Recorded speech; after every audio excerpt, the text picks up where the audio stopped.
Telangana chief secretary పదవి ఎవరికి దక్కనుంది? తెలంగాణలో ఈ ఇద్దరు అధికారులు కలిసిన కొత్త సీఎస్ ఎవరనే చర్చ జరుగుతుంది. ప్రస్తుత సీఎస్ పదవీ కాలం ఈ నెలాఖరుతో ముగినుండటంతో నెక్స్ట్ ఎవరనే చర్చ అధికార వర్గాల్లో సీరియస్గా జరుగుతుంది. చీఫ్ సెక్రటరీ కుర్చీ కోసం ఎవరు ప్రయత్నాల్లో వారు ఉన్నారు. ప్రధానంగా ఇద్దరి పేర్లు వినిపిస్తున్నాయి. ఆ ఇద్దరిలో ఎవరికి పదవి వస్తుందనే చర్చ హాట్గా నడుస్తుంది. ఇంతకీ ఎవరా ఇద్దరు? తెలంగాణ చీఫ్ సెక్రటరీ పదవిలో శాంతికుమారి కొనసాగుతున్నారు. ఆమె పదవీ కాలం ఈ నెలతో ముగియనుంది. జనవరి 2023లో బీఆర్ఎస్ ప్రభుత్వంలో సీఎస్ గా బాధ్యతలు చేపట్టారు శాంతికుమారి. 2023 డిసెంబర్లో కాంగ్రెస్ ప్రభుత్వం ఏర్పడింది. దీంతో సీఎస్ మార్పు ఉంటుందనే చర్చ పెద్ద ఎత్తున నడిచింది. చీఫ్ సెక్రటరీ మాత్రమే కాదు, బీఆర్ఎస్ హయాంలో పనిచేసిన కీలకమైన అధికారులందరిపై వేటు పడుతుందని, అనేక శాఖల్లో మార్పులుంటాయనే చర్చ సాగింది. కానీ అలాంటిదేమీ జరగలేదు.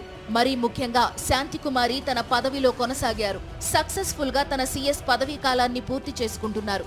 మరి నెక్స్ట్ ఎవరు? తెలంగాణ సీఎస్ రేసులో ప్రధానంగా ఇద్దరి పేర్లు వినిపిస్తున్నాయి. ఇందులో ముఖ్యంగా కె రామకృష్ణరావు పేరు ముందు వరుసలో ఉన్నట్లు సచివాలయం వర్గాల్లో చర్చ నడుస్తోంది.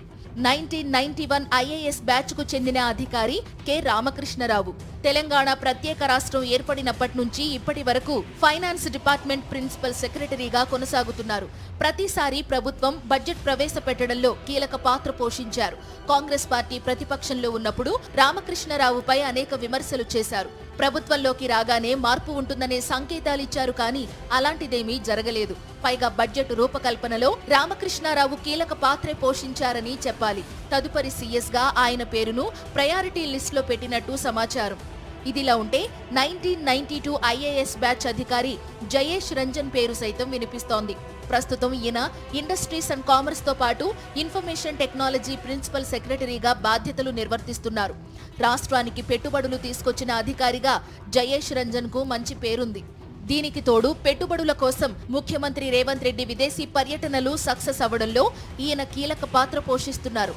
బీఆర్ఎస్ ప్రభుత్వంలో కీలక పాత్ర పోషించిన ఈయన ప్రస్తుత కాంగ్రెస్ ప్రభుత్వంలో కూడా కీలకంగా వ్యవహరిస్తున్నారు. అయితే సీనియారిటీ లిస్టు ప్రకారం ఎంపిక చేస్తే సీఎస్ పదవి శశాంక్ గోయల్ కు దక్కాలి.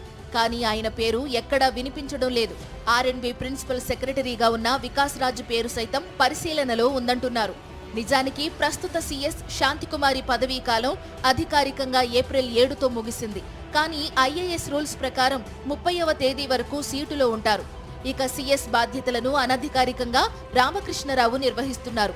ఇప్పటికే మిస్ వరల్డ్ పోటీలకు సంబంధించి అన్ని శాఖల అధికారులతో రామకృష్ణారావు సమీక్షలు నిర్వహిస్తున్నారు. అదేవిధంగా భూభారతి గ్రామ సభలకు రామకృష్ణారావు ఫీల్డులో తిరిగారు. ఆయన్నే తదుపరి సీఎస్ గా ప్రకటిస్తారనే చర్చ జరుగుతోంది.